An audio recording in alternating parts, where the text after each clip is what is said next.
Good morning everyone, मैं ममता अग्रवाल। चलिए देखते हैं जो हम पढ़ रहे थे प्रायिकता में क्वेश्चन नंबर थर्ड एक्सरसाइज 13.1 13.1 का एनसीईआरटी बुक का question number third. Question number second तक इसके पिछले वीडियो में मैंने बता दिया है, आप उसे जरूर देख सकते हैं।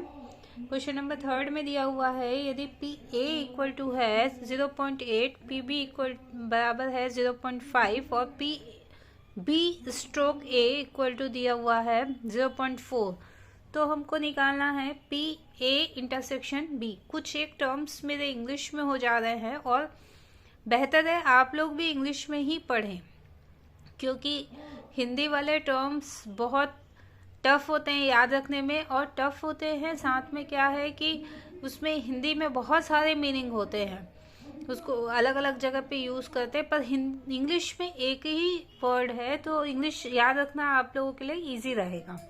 जैसे यहाँ पर जो पी ए इंटरसेक्शन बी निकालना है हमको, तो फॉर्मूला हमको पता है क्या होता है। फॉर्मूला हम कंडीशनल प्रॉपर्टी में फॉर्मूला है P B intersection P B stroke A equal to है P B intersection A by P A. ये फॉर्मूले से अब बी इंटरसेक्शन ए हो चाहे ए इंटरसेक्शन बी हो, दोनों का मीनिंग तो एक ही होता है। इसी फॉर्मूले को यूज करेंगे जब हम, तो यहाँ पर B intersection A equal to हो जाएगा, दोनों को इंटू कर देंगे हम, यहाँ हो जाएगा P B intersection A equal to P A into P B intersection A, यानी यहाँ हो जाएगा, ये हो जाएगा पी ए की वैल्यू है 0.8 इंटू पी इसकी वैल्यू है 0.4, यानी कि हो जाएगा 0.32। नेक्स्ट इसमें है पी ए स्ट्रोक बी यानी कि हो गया P A intersection B by P B. फॉर्मूले से हुआ, कंडीशनल प्रॉपर्टी के फॉर्मूले से, यानी इसकी वैल्यू क्या आई है, पी ए इंटरसेक्शन बी की वैल्यू 0.32 और पी बी की वैल्यू 0.5। इसको दोनों को डिवाइड कर देंगे, जो आएगा वो answer. P A union B, तो ये हम पहले पढ़ चुके हैं प्रीवियस क्लास में। P A union B equal to होता है P A plus P B minus P A intersection B.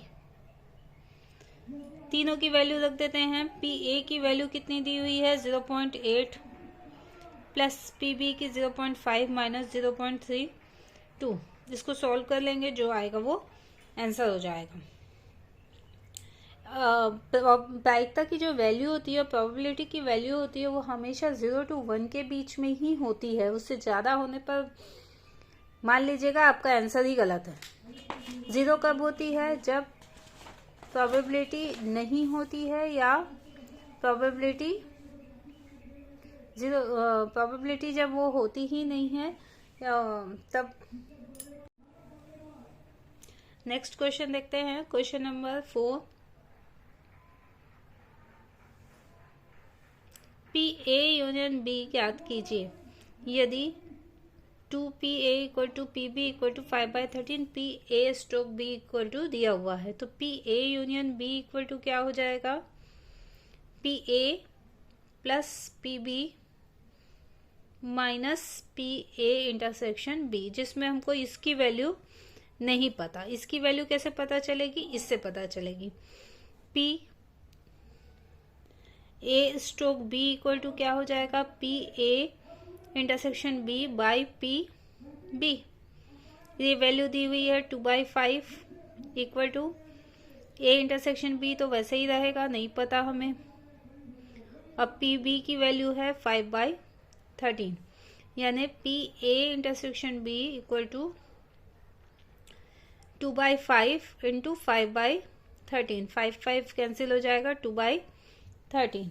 तो यहाँ पर आ गया पी ए की वैल्यू कितनी दी हुई है, पी ए की वैल्यू, जिसको इधर कर देंगे तो हो जाएगा 5/26 प्लस पी बी की वैल्यू है 5/13 minus 2/13।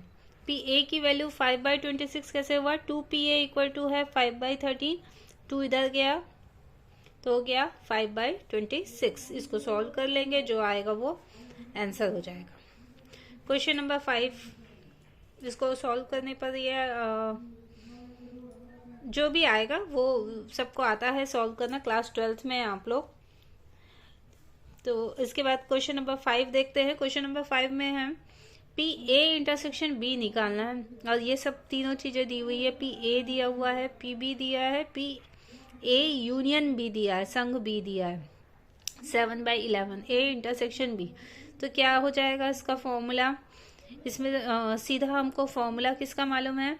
P A union B equal to P A plus P B minus P A intersection B. इसमें वैल्यू पुट कर देंगे हम सबकी, तो निकल आएगा पी ए इंटरसेक्शन बी। ये 1 2 3 तीनों की वैल्यू रखेंगे तो इसकी वैल्यू आ जाएगी पी ए स्ट्रोक बी, यानी कि P A intersection B by P B.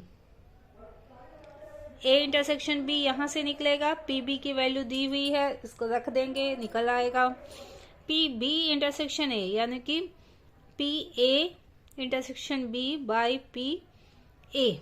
इसकी वैल्यू यहां से निकल आएगी और उसके बाद यहां रख देंगे। चलिए ये वैल्यू हम निकाल ही लेते हैं ताकि कोई कंफ्यूजन ही ना रहे। पी ए, हाँ ये दिया हुआ है P A union B equal to P A plus P B minus P A intersection B. P A union B 7/11 equal to P A यानी 6/11 minus 5/11 plus 5/11 minus P A intersection B, यानी कि 7/11 equal to 11/11 minus P A intersection B. 11/11 को चाहे तो वैसे ही रखते हैं, चाहे इसको इधर ट्रांसपोज कर दो, इसको इधर ले आओ, यानी P A intersection B equal to 11/11 minus 7/11, that means 4/11। यहाँ इसकी वैल्यू आ गई 4/11। अब पी बी की वैल्यू कितनी है? पी बी की वैल्यू है 5/11, यानी ये दोनों कट गया, ये हो गया 4/5। इसी प्रकार से इसको भी निकाल लेंगे, 4/11 बाई 6/11, 11 कैंसिल हो गया, ये आ गया हमारे पास 2/3। तो दोनों वैल्यू इस तरह से निकल गई। नेक्स्ट क्वेश्चन देखते हैं, क्वेश्चन नंबर 6। अब क्वेश्चन नंबर 6 में थोड़ा सा हमको समझ के करना है। इसको उसने ए और बी के रूप में नहीं लिया है, बल्कि उसको शब्दों में ले लिया है। उन शब्दों का मतलब हमको समझना है क्या दिया हुआ है। चलिए देखते हैं क्वेश्चन नंबर 6। क्वेश्चन नंबर 6 में क्या दिया हुआ है? एक सिक्के को 3 बार उछाला गया है। तीसरी उछाल पर चित, पहली दोनों उछालों पर चित, ये दिया हुआ कंडीशन दिया हुआ है कि तीसरी उछाल पर चित आने की प्रायिकता ज्ञात करना है, जबकि पहली दोनों उछालों पर चित आए हो। चित यानी कि हम इंग्लिश में बोलेंगे तो टेल, नहीं सॉरी, हेड। चित यानी कि हेड। चलिए पहले तो हम ये बना लेते हैं कि इसके जो सैंपल स्पेस में कौन कौन से एलिमेंट आएंगे, कैसे आएंगे एलिमेंट। हम एक सिक्के को 3 बार उछाल रहे हैं, यानी इसका जो सैंपल स्पेस बनेगा वो कैसा बनेगा? S इक्वल टू H, ये मैं याद दिला दे रही हूँ। 4 बार H लिखेंगे, 4 बार T लिखेंगे, फिर 2 बार H, 2 बार T, 2 बार H, 2 बार T, HT, HT, HT, HT। ये हमारा है सैंपल स्पेस। अब इसमें क्या दिया हुआ है उसको समझते हैं हम। हमको पहले बार में क्या दिया हुआ है, पहली बार में हमको क्या दिया हुआ है कि तीसरी उछाल पर हमको चाहिए चित, यानी कि हमको क्या चाहिए? तीसरी उछाल पर हमको चाहिए चित।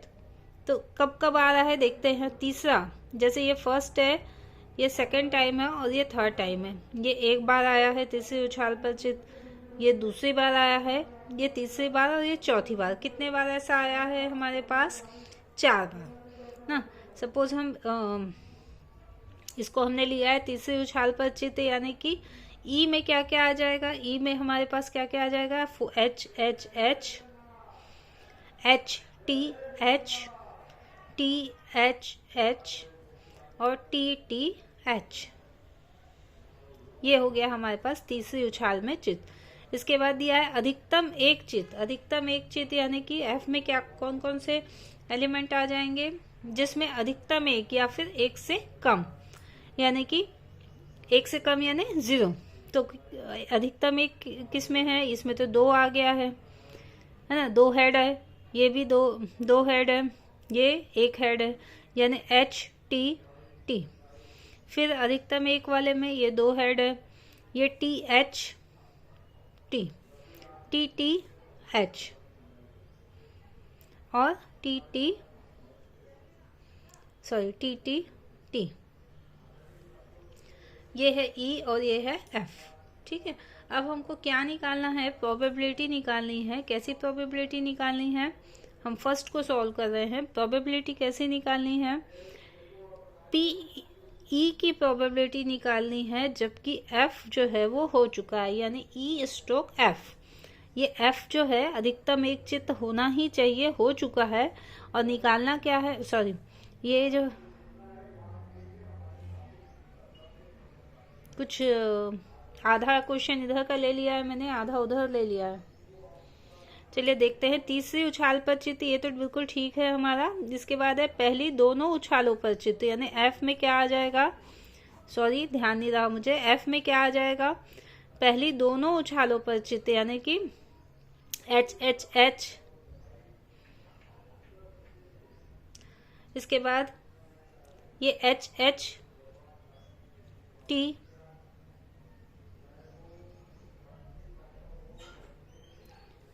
फिर पहली दोनों उछालों पर, बस यही दोनों है। ठीक, अब हमको निकालना है इसमें पी ई स्ट्रोक एफ। इसका मतलब होगा P E intersection F by P F. E intersection F यानी दोनों में जो कॉमन है, कौन सा एलिमेंट कॉमन है? ई इंटरसेक्शन एफ में सिर्फ H H H, H H H common है, यानी कि पी ई इंटरसेक्शन एफ क्या निकलेगा हमारे पास? 1/, टोटल जो है 8, 1/8। पी एफ क्या निकलेगा? पी एफ क्या है हमारा? ये जिसके जो क्या कितना निकलेगा? पी एफ 2 है इसमें, यानी 2/8। ये दोनों की वैल्यू को हम रख देते हैं 1/8 अपॉन 2/8, यानी कि 1/2। ये हमारा फर्स्ट क्वेश्चन जो दिया था इसमें, उसको हमने सॉल्व कर लिया। फिर से मैं बता दे रही हूँ, ये सैंपल स्पेस हमने लिया। इसमें ये सैंपल स्पेस सबके लिए कॉमन होगा, 3 बार उछाले हैं हम। तो ये बनाने का तरीका मैं पहले भी बता चुकी हूँ 4 टाइम्स। पहले जितने बार हमको चाहिए, इसमें एक सिक्के को 3 बार उछाला गया है, यानी कि या इसमें एक सिक्के को 3 बार उछाला गया है, यानी कि एक सिक्के में हेड और टेल 2 संभावनाएं हैं। तो इसमें 2 की पावर 3, यानी कि टोटल जो है सैंपल स्पेस में 8 एलिमेंट होंगे। इन 8 एलिमेंट को लिखने का तरीका है कि हमको हेड और टेल ही मिलता है, यानी 4 टाइम्स हमने हेड लिखा, 4 टाइम्स टेल लिखा। उसके बाद 4 का हाफ किए 2 टाइम्स हेड 2 टाइम टेल, सब 2 का हाफ किए 1 हेड 1 टेल, ऐसा हम लिखते गए। ये हमारा बन गया सैंपल स्पेस। इसके बाद हमने देखा ई जो था वो क्या है? ई तीसरी उछाल पर हेड है ना। तो तीसरी उछाल पर हेड कब कब आया है? ये 1 बार, 2 बार, 3 बार, 4 बार। इसको हमने लिख लिया चारों को। फिर है पहली दोनों उछालों पर चित्त। पहली दोनों उछालों पर चित्त कब आया है? 1 बार ये आया है और दूसरी बार में ये है। इन दोनों को हमने ले लिया। इसके बाद नेक्स्ट जो पूछा जा रहा है, हमको निकालना क्या है? यही कंडीशनल है हमारे पास कि तीसरी उछाल पर चित्त आने की प्रायिकता ज्ञात करनी है, जबकि पहली दोनों उछालों पर चित्त आया हो। तो PE स्ट्रोक F, यानी कि अब ये फॉर्मूला यहाँ पुट करेंगे, PE intersection F by PF। PE intersection F कैसे निकलेगा? जो दोनों में कॉमन हो, E इंटरसेक्शन F, तो दोनों में कॉमन यही वाला था, ये हमने लिख लिया। इसकी प्रोबेबिलिटी क्या होगी? ये टोटल है 1 और टोटल इसमें जो है सैंपल स्पेस में एलिमेंट है 8, यानी 1/8। PF क्या निकलेगा? PF में जितने एलिमेंट है 2 और सैंपल स्पेस में जितने हैं 2/8। दोनों की वैल्यू रख दिए, ये हमारा पहला क्वेश्चन सॉल्व हो गया, 1/2 आंसर आ गया। सेकंड इसी टाइप से है, न्यूनतम 2 चित्त, यानी हमारे पास E क्या निकलेगा? जिसमें चित्त यानी कि हेड और पट यानी कि टेल, थोड़ा सा लिख दिए रहते हैं।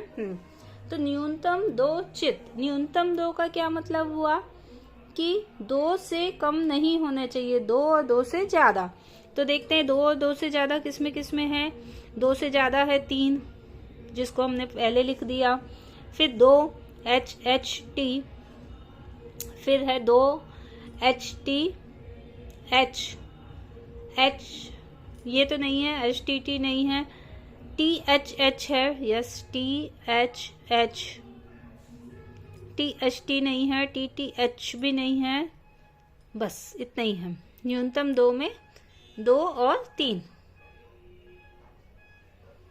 इसके बाद सेकंड इसी में दिया हुआ है, F क्या दिया है? अधिकतम 2 चित्त। अब अधिकतम 2 से ज्यादा नहीं, यानी कि 2 तो ले ही लेंगे हम, ये 2 को यहीं से लिख ले रही हूं मैं, HHT HTH और THH, ये तो 2 हो गए। 2 से ज्यादा नहीं, यानी 3 वाला हट जाएगा। अब 2 से कम तो हो सकता है, 2 से कम यानी कि जो जिसमें एक बार हेड आया हो। एक बार हेड कब कब आया है? HTT और HTT, THT और TTH और TTT, जब एक भी बार हेड ना आया, ये भी हम ले सकते हैं। अब हमको निकालना क्या है? PE स्ट्रोक F, यानी कि PE intersection F by PF। E intersection F कितना है? ये हम डायरेक्ट भी इसको लिख सकते हैं, इसको चाहे तो ऐसा भी लिख सकते हैं, NE intersection F by NF, क्योंकि दोनों में जो बटे वाला था वो कैंसिल हो जाएगा। तो यहाँ पर ये कितना आ जाएगा? E इंटरसेक्शन F में क्या क्या कॉमन है? 1 2 3 कॉमन है। और F में कितने हैं एलिमेंट? 1 2 3 4 5 6 7, 3/7।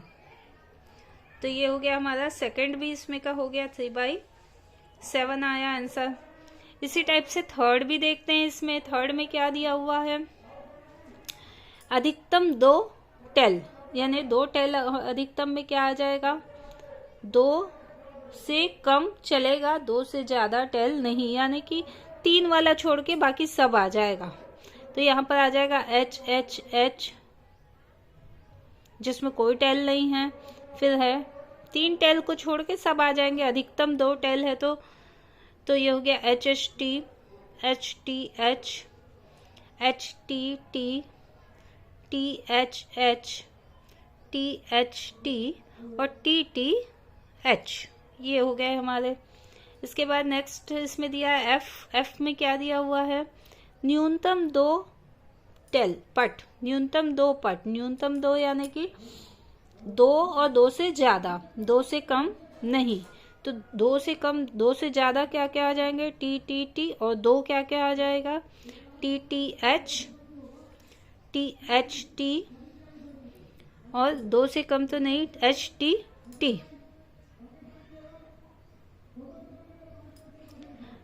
फिर इसमें भी वही निकालना है हमको, PE स्ट्रोक F।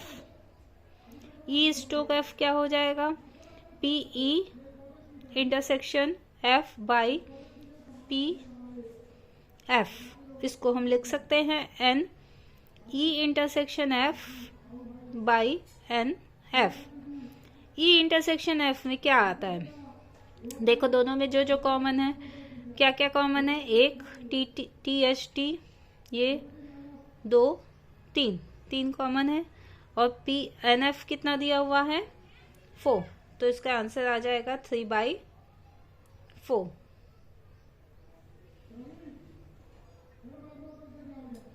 इसका आंसर आ जाएगा 3/4।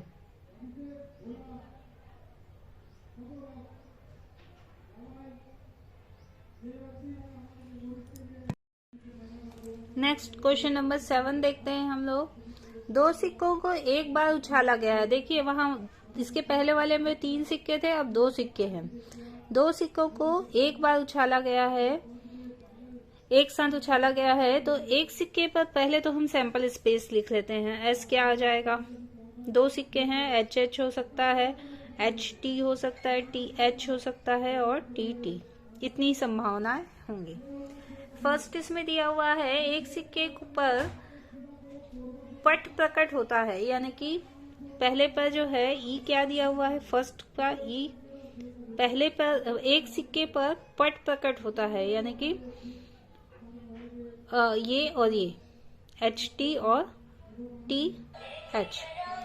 एफ क्या हो जाएगा?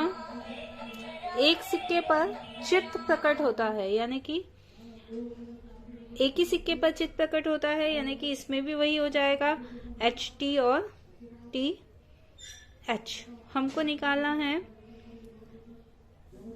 दोनों का इंटरसेक्शन कितना हो जाएगा। पहले देखते हैं हमको क्या निकालना है। ई स्ट्रोक एफ, यानी कि हो जाएगा P E intersection F by P F. E intersection F क्या होगा? ई इंटरसेक्शन एफ दोनों ही हो जाएंगे, एच टी और टी एच, यानी इसको अब हम लिख सकते हैं N E intersection F by N F. ये हमने शॉर्टकट लिया है, ऐसा कोई